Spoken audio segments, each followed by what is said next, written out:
I'm here to tell you that the truth is nobody fully understands the challenges of the job of president until you've actually sat at that desk. Everybody's got an opinion, but nobody actually knows the job until you're sitting behind the desk.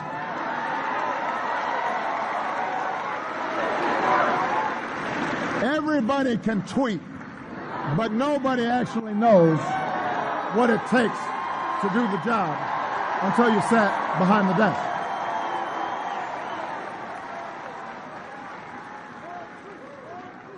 I mean, Sasha tweets, but she doesn't think that she's thereby should be sitting behind the desk.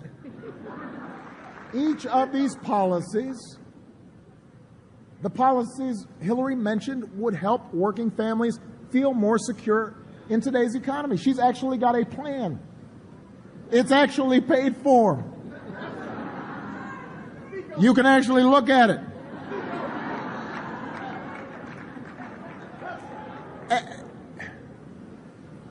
Now, the fact that we haven't gotten all these ideas done, it's not the fault of immigrants or unions or some liberal socialist scheme. It's very simple. Republicans in Congress and Republican governors have been blocking these ideas for the last 8 years. It's that simple.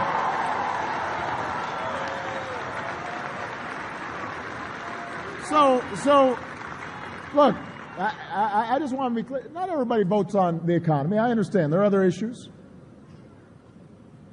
But if your concern is who's going to look out for working families, if you're voting your pocketbook, if you're asking who's actually going to stand up for the guy on the construction site or the guy in the factory or the woman who's cleaning a hotel room or somebody who's really working hard, the working family, if that's your concern, this isn't even a choice, because the other side has nothing to offer you.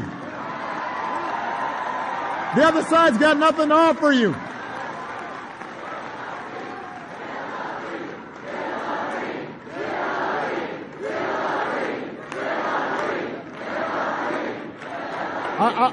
I'm going a little off script here, but I just want to repeat this.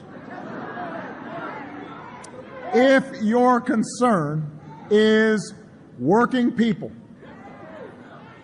then this is not a choice. I don't care whether you're white, black, Hispanic, Native American, polka dot, male, female. I don't care.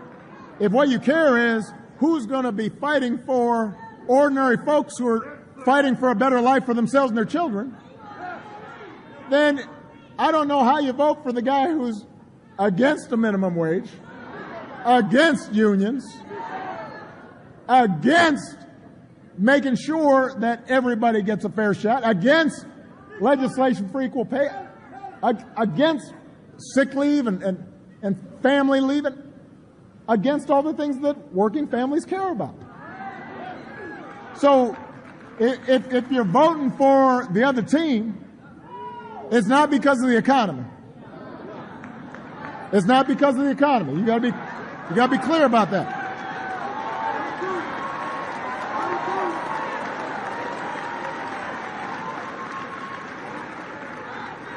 I mean, even the Republicans on the other side don't really know what the guy's talking about. They really don't. They really don't. You ask them, they're all like, I don't know. Then they kind of duck the other way. Am I joking? No. Hillary mentioned how we operate on the world stage. Now, let me just say, I know the other guys talks about making America great again. America's really great.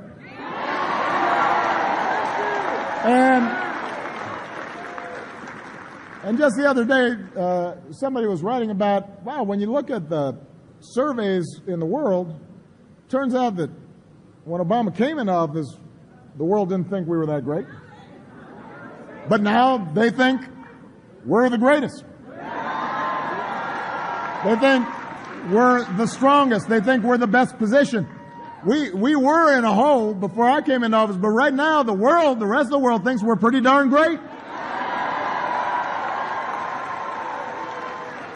And by the way, you can look that up. That's a fact. That's not like just something I just made up and tweeted. So, there are actually like surveys done. They poll people so you actually know what people think. You don't just assert it. And it turns out that's what they think. You can look it up. Part of the reason of that is because we had an outstanding Secretary of State.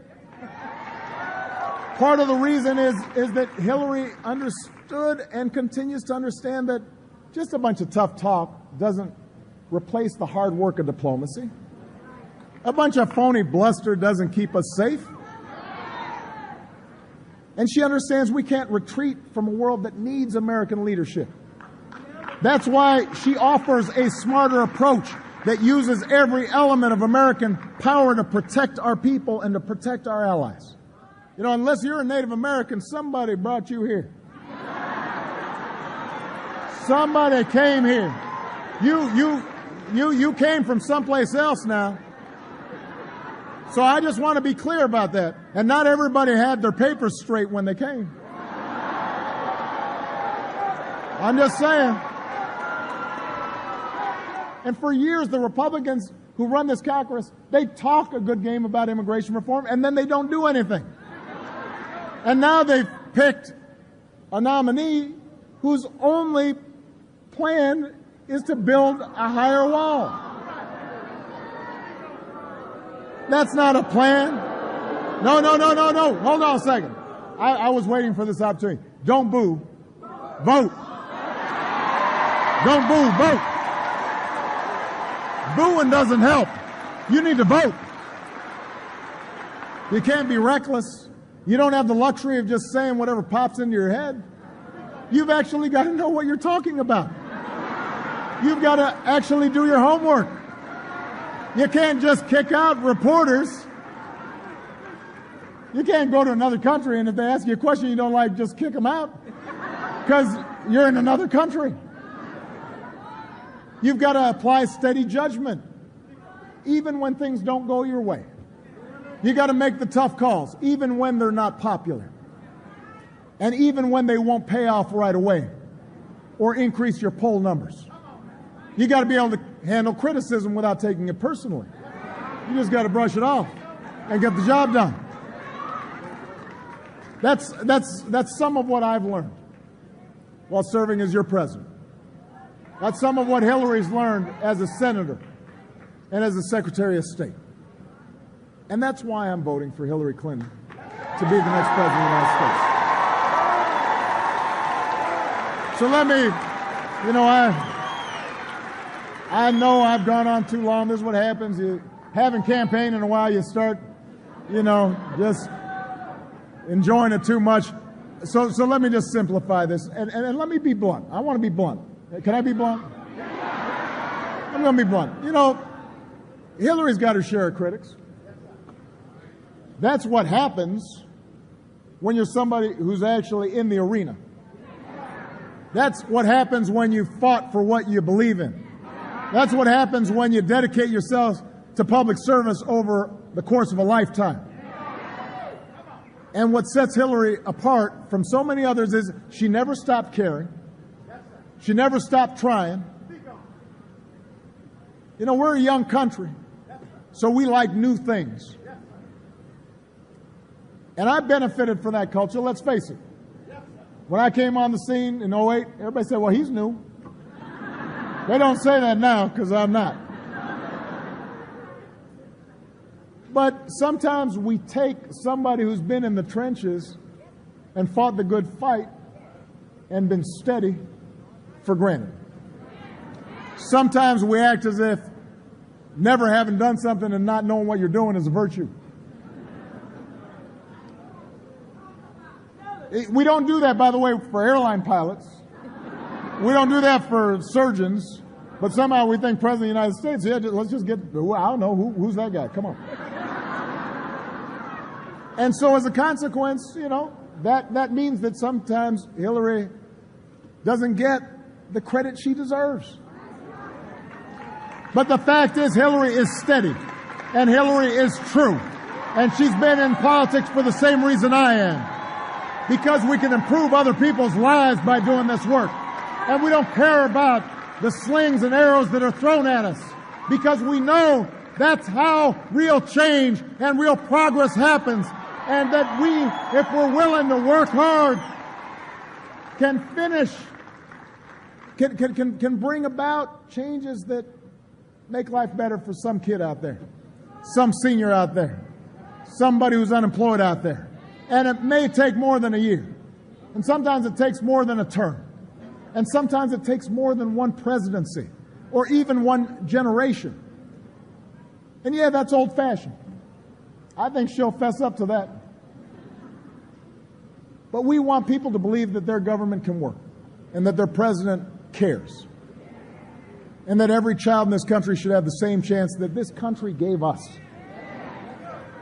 Because we weren't born with a silver spoon.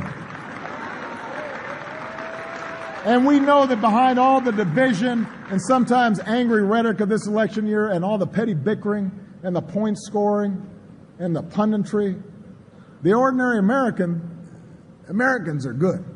And they are generous. And they are hardworking. And they got an awful lot of common sense. And we share a certain set of common values and hopes and dreams. That's why I ran in 2008. And I believe in those values and those ideals more than ever. And I believe in you, the American people, more than ever. And I am more optimistic about our future than ever. And that's why my faith is stronger about the simple American ideal as old as our founding. The people who love their country can change it for the better. I have seen it happen. I have run my last campaign. And I couldn't be prouder of the things we've done together, but I'm ready to pass the baton. And I know that Hillary Clinton is going to take it. And I know she can run that race. The race to create good jobs and better schools and safer streets and a safer world. And that's why I'm fired up. And that's why I'm ready to go. And that's why I'm with her. And that's why I need you to work just as hard to make sure that Hillary Rodham Clinton is the next president of the United States of America. God bless you, North Carolina. God bless you.